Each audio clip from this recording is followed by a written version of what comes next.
구축 방향입니다. 유광 연구위원님께서 발제를 해주시겠습니다. 박수로 맞이해주시기 바랍니다.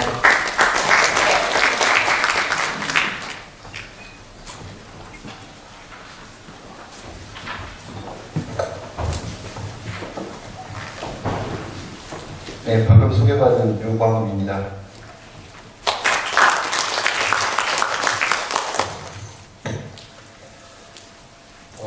오늘 말씀드릴 내용은 2012년이죠. 그리고 살펴보면 저희 연구소에서 그동안 계속 한옥진흥법을 입법하기 위한 노력들을 수년에 걸쳐서 해왔습니다. 그리고 올해 이제 국토해양부하고 저희 연구소하고 TF를 만들어서 한옥진흥을 위한 제도적 기반을 마련해보고자 추진한 내용에 대한 설명이 되겠습니다. 그래서 지금 말씀드릴 내용은 지금 현재 국회에서 입법 발의를 준비 중에 있습니다. 그래서 조만간 그 제도적 기반이 마련될 것으로 생각을 하고요.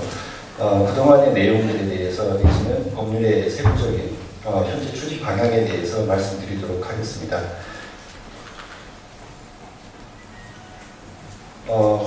먼저 그 한옥에 대해서 저희가 준비를 할 때 보다 넓은 범위에서 접근이 필요하지 않겠는가라고 생각을 했습니다. 그래서 저희는 이제 직관적으로 살펴보면 한옥 또한 그 넓은 의미에서 건축 자산에 포함될 수 있다라고 살펴봤습니다. 그래서 건축 자산은 일단 직관적으로는 근현대 건축 자산 내지 한옥 자산이 포함될 수 있을 것이라고 생각을 하고요. 용어적인 개념에서 살펴본다면 장소적 가치를 가지는 건축물과 공간 환경이라고 정의를 할 수 있을 것으로 생각합니다. 건축이라 하면 일단 그 건축기본법에서는 건축물뿐만 아니라 건축물로 이루어지는 공간구조 내지는 공공공간 및 경관을 아우르는 공간 환경을 포함하고 있습니다. 그리고 자산에 대해서는 사전적 의미를 살펴보면 현재 및 미래에 유효한 경제성을 지니는 다양한 가치의 구체적 실체라고 정의를 할 수가 있겠습니다. 그래서 건축 자산은 범위로서는 건축물 내지는 공간 환경 그리고 또한 기반시설의 범주에서 살펴볼 수 있을 것이라 생각을 하고요. 이런 건축 자산이 되기 위한 가치 기준들을 살펴보면 크게 네 가지로 살펴볼 수 있을 것 같습니다. 첫 번째는 지역 정체성 형성이라는 개념에서 지역민의 동질감 내지 연대감, 가치감 등을 포함하는 사회적 가치를 지니는 것으로 살펴볼 수 있을 것 같고요. 둘째로는 지역의 자랑거리로서 주민의 자긍심을 제고하며 주민 간 교류를 활성화하는 문화적인 가치로서 살펴보고요. 셋째로는 건축도시 분야에 있어서 괄목할 만한 성과를 보여주는 학술적, 기술적, 예술적 가치를 가진다라고 할 수 있겠습니다. 그리고 네 번째로는 현재 및 미래에 있어서의 경제적인 가치를 가지는 이러한 네 가지 개념에서 살펴볼 수 있을 것이라 생각을 하고요. 한옥 또한 이러한 넓은 의미에서 건축 자산의 범주에 포함된다고 볼 수 있겠습니다. 그러면 이러한 정책이 추진되는 배경을 살펴보면 가장 먼저는 그 도시 및 지역 발전 정책의 패러다임 전환이라고 할 수 있을 것 같습니다. 그리고 그 중에서도 지역 고유의 특성을 가진 건축 자산의 보존 및 활용에 대한 중요성이 부각되고 있고요. 이거는 그 세계적인 추세라고 할 수 있을 것 같습니다. 그리고 이런 그 근현대 건축 자산 내지 지역의 그 전통적인 자산을 활용한 관광이라든지 어떤 경제 활성화 내지 도시경관 창출에 있어서 기여가 두드러지게 괄목하게 진행되고 있다고 볼 수 있을 것 같습니다. 그리고 또 살펴보면 전통 건축 양식으로서 한옥에 대한 수요가 증가하고 있고 이에 따라서 가능성 또한 보조되고 있다고 살펴볼 수 있을 것 같습니다. 지난 5년간 한옥 신축 건수는 연평균 약 2,200건에 달하고 있고요. 이 중에 주택용 한옥이 1,200건에 달하고 있습니다. 그리고 경제적인 가치 목적이죠. 상업적 목적으로 게스트하우스 등을 위한 리모델링도 계속 증가하고 있고요. 또한 마찬가지로 신축 등이 증가하고 있습니다. 그리고 관광 목적으로 또 한옥마을 보존 사례 또한 증가하고 있습니다. 이에 따라서 이제 일부 지자체 등에서는 지원 조례 등을 마련해서 한옥 건축을 장려하고 있고 민간 차원에서도 이러한 그 사업들이 활발히 추진되고 있다라고 볼 수 있을 것 같습니다. 그런데 이러한 상태에서 국내 현황을 살펴보면 건축 자산의 보존 및 관리 체계가 현재 미흡하다라고 할 수 있을 것 같습니다.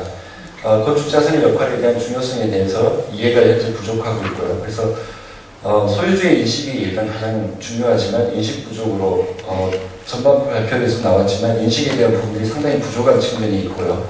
또 건축자산 중심으로 한 도시계획 수립에 대해서도 마찬가지로 합의라든지 정책 추진이 미흡한 상태에 놓여 있습니다. 그리고 현재 문화재 위주의 보존 정책에 분명한 한계가 있다라고 할 수 있을 것 같습니다. 그래서 지금까지 전국에 근대 건축 자산이 4,900건이 존재하고 있습니다만 그중 400건 정도만이 문화재로 관리되고 있습니다. 그래서 어떤 정책적인 범주에서 관리되고 있는 내지는 이런 부분들은 400건에 불과하다고 볼 수 있을 것 같고요. 이거는 영국의 경우에 있어서는 내셔널 헤리티지, 물론 민간 내지 반공공 성격입니다만 거기에서 관리하고 있는 게 약 30만 건입니다. 영국의 경우 30만 건과 저희 나라의 400건과 비교한다면 어마어마한 차이라고 할 수 있을 것 같고요. 이러한 측면에서는 건축자산의 보존 및 관리 체계에 대한 설정이 미흡하기 때문이 아닌가라고 생각을 합니다. 둘째로는 제도적 기반이 거의 전무하지 않나라는 생각입니다. 그래서 훼손되거나 멸실되고 있음에도 불구하고 이러한 것들을 지원하기 위한 제도적 기반들이 미흡하다는 부분이고요. 또한 지금 현재 시점에 있어서도 미래에 물려줄 수 있는 건축자산 조성에 상당한 한계를 가진다는 측면이 말씀드릴 수 있을 것 같습니다. 셋째로는 한옥이 수요가 증가하고 있습니다만 이를 적절하게 지원할 수 있는 체계가 과연 존재하는가에 대한 부분들이 심각한 의문을 가질 수밖에 없다고 생각하고요. 그리고 한옥 관련 산업이 대부분 현재 영세하고 기술력이 낙후되어 있어서 한옥 보급 및 확산의 한계가 분명히 있습니다만 이런 부분에 대해서 정책적 지원이 분명히 필요하다는 부분들이 제기될 수 있을 것 같습니다.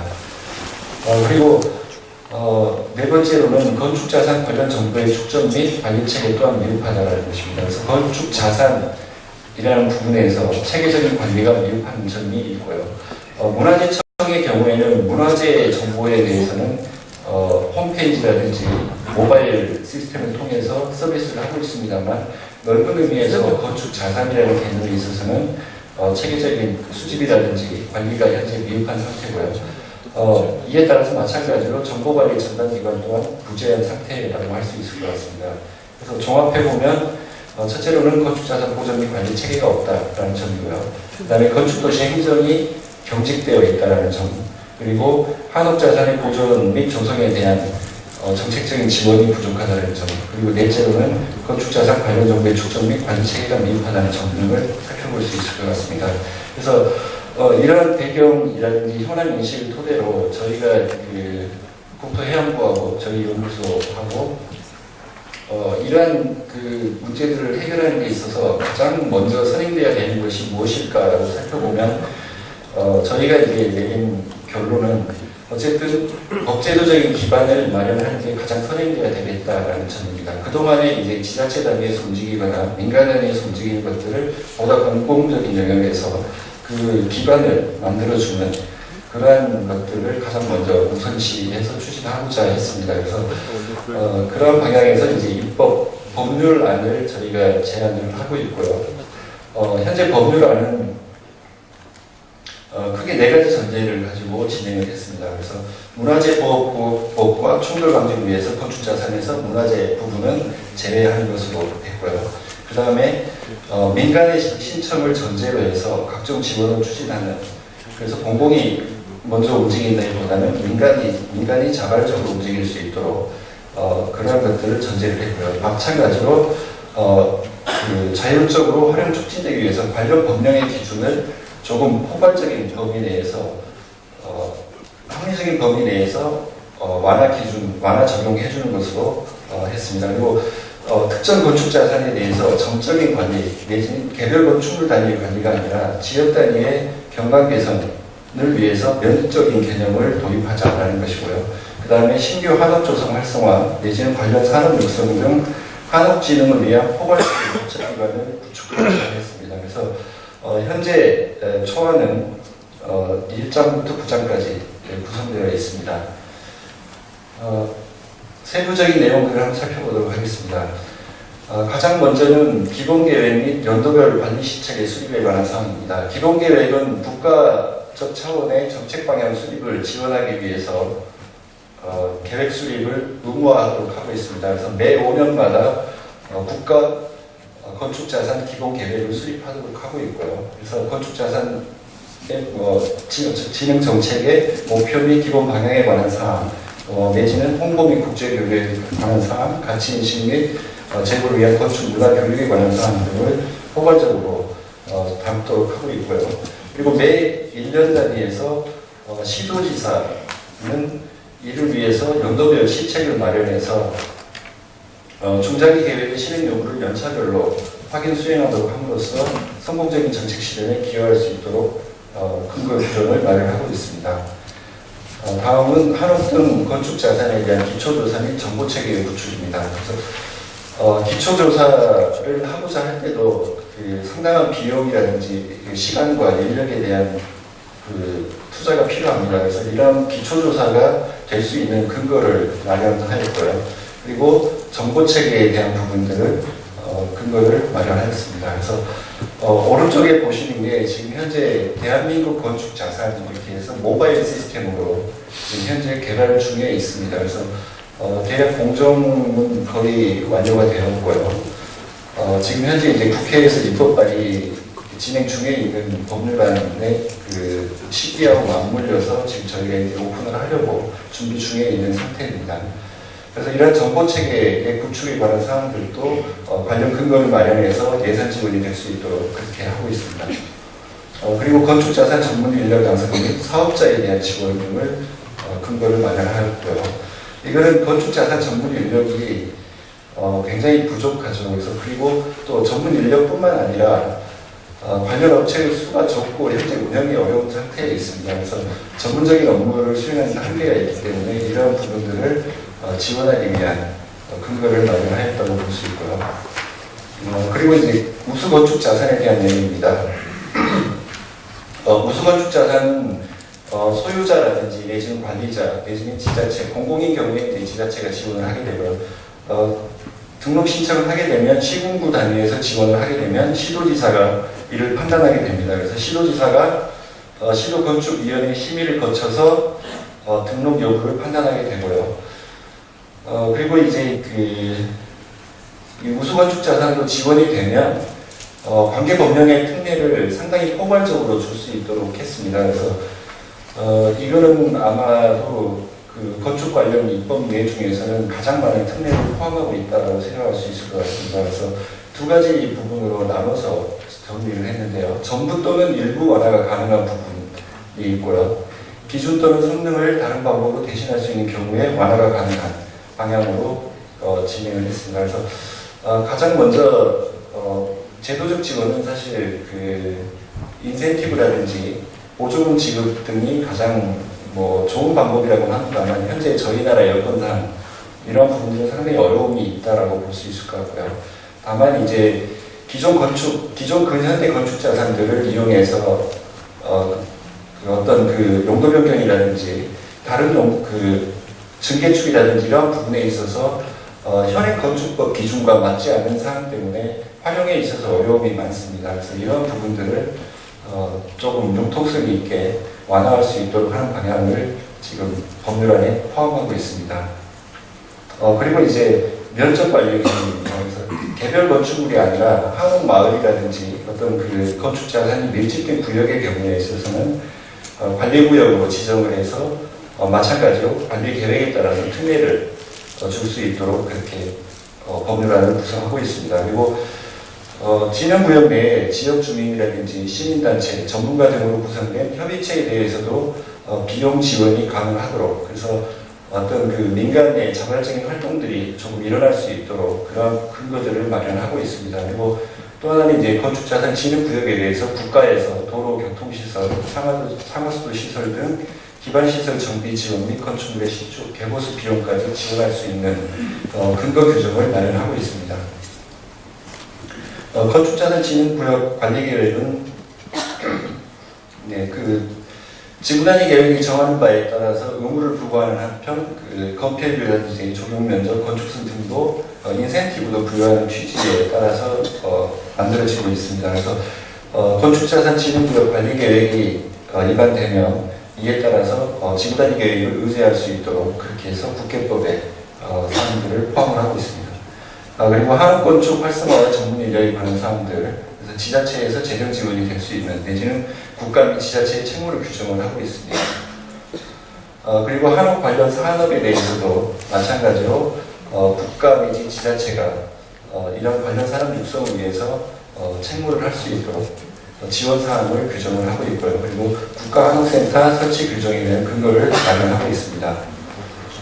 그리고 문화진흥 실책 추진을 위해서 국민의 인식 제고를 위한 교육 및 홍보, 그리고 이제 관련 민간단체에 대한 지원 및 육성이 가능하도록 하고 있습니다. 그래서 건축자산진흥 정책이라는 게 결국은 공공에서 시작은 하지만 민간에서 해외 사례의 경우 민간의 자발적인 노력들을 기반으로 해서 오히려 더 활성화되는 상태인 것으로 저희가 파악을 하고 있습니다. 그래서 관련 건축 진흥을 위해서 건축 문화 관련 민간단체에 대한 지원 및 육성에 대한 사항들을 할 수 있는 근거를 역시 마련하고 있습니다.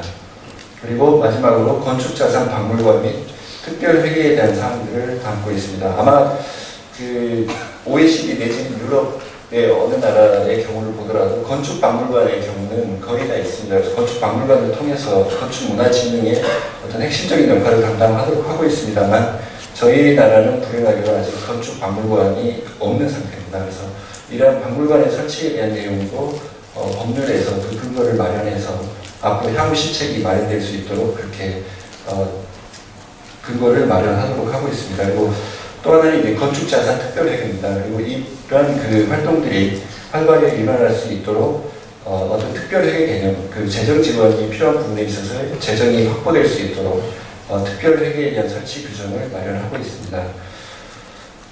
그래서 지금 현재 이 법률안은 아까 말씀드렸듯이 국회에서 이제 입법 발의 준비 중에 있고요. 그리고 아마도 국회에서 심의 과정에서 상당 부분 수정되거나 보완되거나 할 것으로 예상이 됩니다. 그리고 또 하나는 이제 이러한 법률안은 이런 분야에서 이 분야의 그 활성화를 위한 기초적인 가장 처음 시작하는 단계라고 볼 수 있습니다. 그리고 앞으로 이제 이런 그 근거들을 가지고 세부적인 시행 방안들이 좀 더 마련되어야 될 것으로 생각을 합니다. 그리고 그런 과정에서 이제 보다 많은 그 참여가 필요할 것으로 예상을 하고 있고요.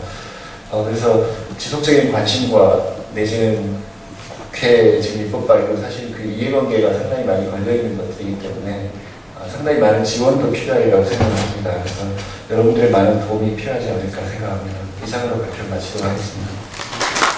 네, 감사합니다. 이원 박사님께서는 지금 준비 중인 그 한옥의 보존과 활성화를 위한 새로운 법안의 법 제정 방안의 그 방향과 내용에 대해서 말씀해 주셨습니다.